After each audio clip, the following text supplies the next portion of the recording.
میرے نوجوان ساتھیوں،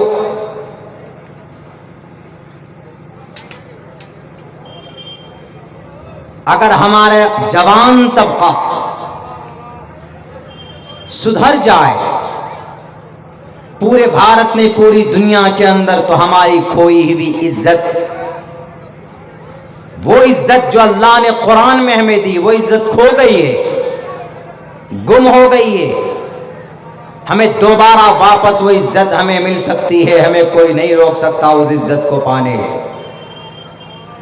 بس ایسے ہی نوجوان جیسے ایک جنون تھا، بڑے لوگوں کی سرپرستی رہے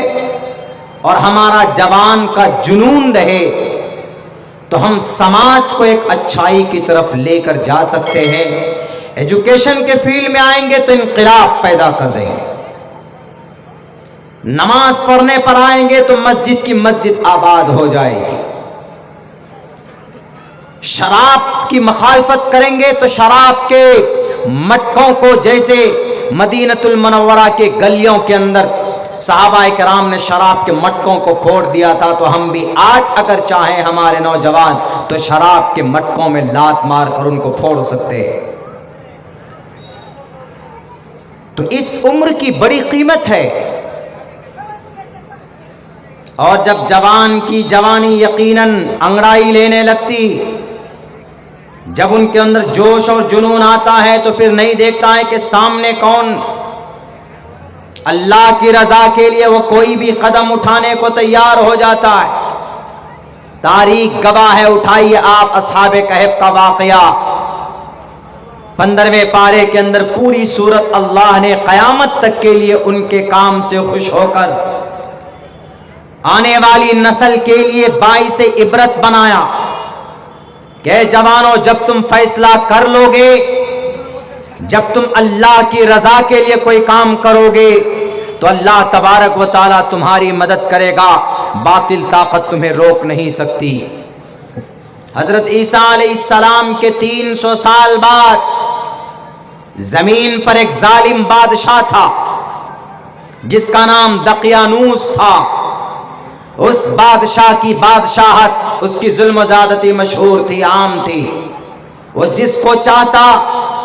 اپنے پیروں تلے رون دیتا تھا،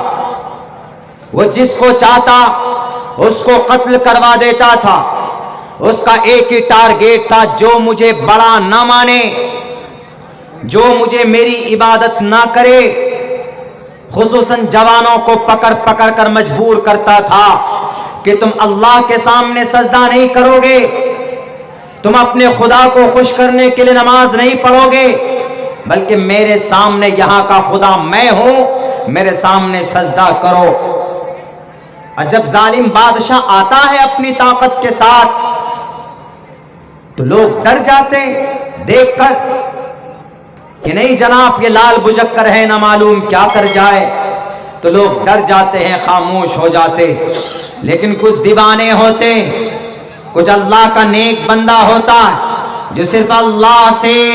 ہندو بھائی ایشور سے ڈرتا ہے، جو کسی سے نہیں ڈرتا۔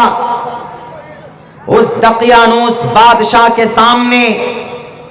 کچھ نوجوان کھڑے ہوئے، گاؤں کے اندر جب ان کو اجازت نہیں تھی نماز پڑھنے کی، اللہ کو راضی کرنے کی، تو وہ نوجوان گاؤں سے باہر نکل گئے کہ تم اس زمین پر، تم اپنے شہر میں مجھے عبادت کرنے نہیں دو گے تو اللہ کی زمین، ان ارضی واسعۃ، اللہ کی زمین بہت وسیع ہے، بہت کشادہ ہے، میں کہیں پر بھی جا کر اللہ تبارک و تعالیٰ کو راضی کر لوں گا، اپنا سر جھکاؤں گا۔ وہ جوان تھے، جوانی تھی ان کے اندر، گاؤں سے باہر چلے گئے، شہر سے دور ایک پیڑ کے نیچے، ایک درخت کے نیچے بیٹھ کر اللہ تبارک و تعالیٰ کے سامنے اپنی بے بسی کو رکھ رہے ہیں۔ ایک دو سات، 6-7 نوجوان گاؤں سے باہر نکل کر کس وجہ سے ظالم بادشاہ کے حکم کو نہ مان کر اللہ کے حکم کو پورا کرنے کے لیے باہر نکلے۔ تو میرے بھائیو، تو پھر ہوا کیا؟ اللہ تبارک و تعالیٰ کی مدد فوراً ان کے پاس پہنچتی۔ وہ باتیں کرتے ہیں آپس میں، کس لیے آئے ہو گاؤں سے؟ کہا کہ یہ جو بادشاہ ہے یہ نماز نہیں پڑھنے دے رہا ہے، یہ شریعت پر عمل کرنے نہیں دے رہا ہے، تو اس لیے ہم گاؤں سے باہر نکلے، جوان ہے، پیروں میں طاقت ہے، زبان میں طاقت تھی، تو بادشاہ کے خلاف ان کے سامنے بول کر آیا کہ I will not follow you، میں تمہیں نہیں مانوں گا، I will not accept you، میں تمہیں قبول نہیں کروں گا، تمہارے پاس طاقت ہے، کچھ بھی ہے کہ تمہاری طاقت تمہارے پاس، لیکن تم سے زیادہ طاقتور میرا اللہ ہے، میں اس اللہ کے سامنے جھکاؤں گا اپنے سر کو، اور تمہارے اس دادا گیری تانا شاہی کی وجہ سے میں تمہارے سامنے جھکنے والا نہیں۔ وہ سب گاؤں سے باہر گئے، وہاں پر جا کر اللہ سے دعا کی کہ اللہ آپ کی رضا کے لیے آپ کے ساتھ کسی کو شریک نہ ہو کرو، اس وجہ سے گاؤں سے باہر نکلا ہو،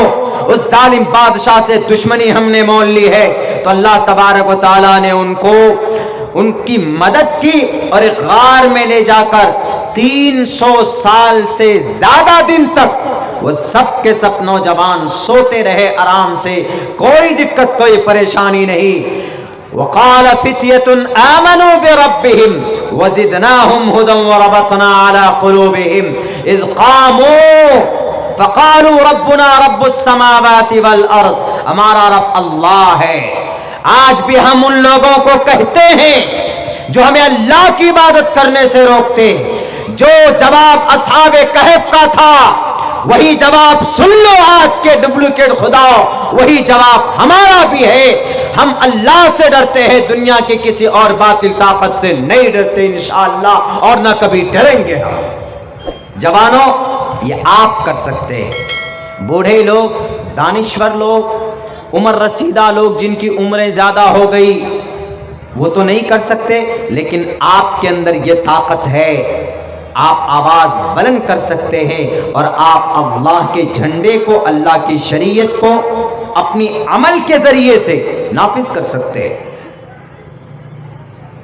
تو اس جوانی کی بڑی اہمیت ہے۔ سوشل میڈیا میں جا کر موبائل میں انگلیاں گھس مت لو، راتوں کو ویڈیوز، شارٹ ویڈیوز دیکھ رہے ہیں، گانے سن رہے ہیں، گاڑی چلا رہے تو کان میں لیٹ لگا ہوا ہے، گانے سن رہے ہیں، کوئی فائدہ نہیں ہونے والا۔ وَمِنَ النَّاسِ مَن يَشْتَرِي لَهْوَ الْحَدِيثِ لِيُضِلَّ عَن سَبِيلِ اللَّهِ فَبَشِّرْهُم بِعَذَابٍ أَلِيمٍ۔ گانے سنتے ہیں نا ہم لوگ، ہمارے نوجوان ساتھی، اس گانے کے چکر میں اذان ہوتی ہے، اذان کی آواز آپ کو سنائی نہیں دیتی، آپ فجر کی نماز، آپ فرض نماز پڑھنے کے لیے نہیں جاتے ہو، تو کل قیامت میں آپ کی فَبَشِّرْهُم بِعَذَابٍ أَلِيمٍ، علیم دردناک عذاب کی خوشخبری سنا دو ان نوجوانوں کے لیے، ان لوگوں کے لیے جو موبائل کے ذریعے سے میوزک سنتے ہیں، ڈانس کرتے ہیں۔ نہیں چھوڑے گا رب، اللہ نے آپ کو جوانی دی ہے، جوانی کو پیدا کرو، جوانی بناؤ حضرت علی کے طرح، حضرت عثمان کے طرح، حضرت عمر فاروق کے طرح، امام مالک کے طرح، علامہ ابن قیم کے طرح، امام بخاری کے طرح، ان کے طرح جوانی بناؤ میرے نوجوانوں۔ بہت طبیعت خوش ہوئی میری آج جوان کمیٹی کو دیکھ کر، سارے نوجوان بچے ہیں جو محنت کر رہے ہیں۔ اللہ ان نوجوانوں کو دین کی خدمت کے لیے زیادہ سے زیادہ قبول فرما، ان لوگوں کو۔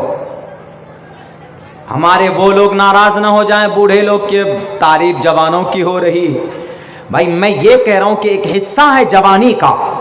14-15 سال سے لے کر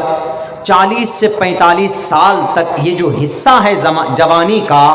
اس میں کچھ بھی کر سکتے ہیں۔ برف کا پانی ہے تو نہا لیں گے، بوڑھے آدمی کے اوپر برف کا پانی ڈالیے تو خود برف بن جائے گا۔ تو جوانی، اس لیے اللہ تبارک و تعالیٰ نے محمد رسول اللہ کی زبانی کہلوایا کہ جوانوں کو بتا دینا وان شبابہ فیما افنا، تم جوانی کہاں بتا کر آئے؟ سلمان خان کے فلم دیکھتے دیکھتے، یا شاہ رخ خان کے یا رتک روشن کے ڈانس دیکھتے دیکھتے نہیں، بلکہ آپ کو بخاری شریف پڑھتے پڑھتے، قرآن کریم کا درس دیتے دیتے، احادیث کا درس دیتے دیتے آپ کی زندگی کا کچھ حصہ گزرنا چاہیے تاکہ کل قیامت میں گواہ بن سکے آپ کے لیے میرے نوجوان ساتھیوں۔ بڑی قیمت ہے اس جوانی کی، اچھے کام میں لگا لو۔ میں نہیں کہتا کہ آپ کوئی جوخم بھرا کام کرو کہ چلو لڑائی مار دھار کرنے یا پہاڑ توڑنے، نہیں، پابندی صلاۃ کر لو، نماز کی پابندی کر لو۔ جہاں تک ہو سکے سوشل میڈیا میں غلط کام کرنے سے اور غلط چیزیں دیکھنے سے بچ جاؤ، اپنی نگاہ کی، اپنی شرمگاہ کی حفاظت کر لو، انشاءاللہ آپ کی جوانی۔ وَنَهَى النَّفْسَ عَنِ الْهَوَىٰ فَإِنَّ الْجَنَّةَ هِيَ الْمَأْوَىٰ، بری چیزوں سے روک لوگے تو آپ کا ٹھکانہ جنت ہوگا۔